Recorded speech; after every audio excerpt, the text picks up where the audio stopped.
Well, we did it a couple of weeks ago. We made a little bit of history by holding our first ever virtual session of a diocesan synod. Restrictions around level 2 that we're all still living with just meant that we couldn't gather the almost 300 members of our synod together physically.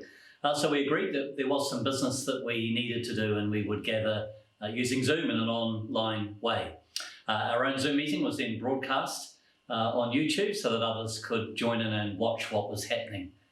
Apart from the fact that we did have business to do during these times when we're so kind of isolated from one another, it was a really good thing to connect at least in some way and remind ourselves of the wider kind of bonds of affection that we share, the belonging that we have across a diocesan family.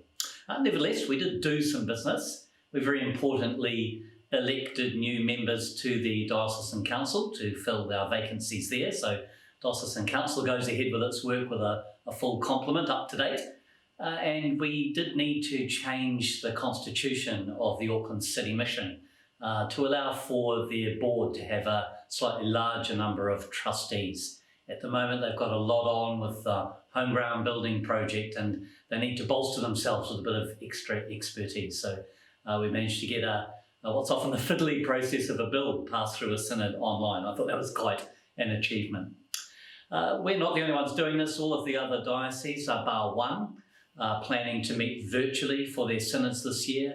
And I know last weekend Bishop Kito and Te Tai Tokiro met for their huiamarangi in an online way.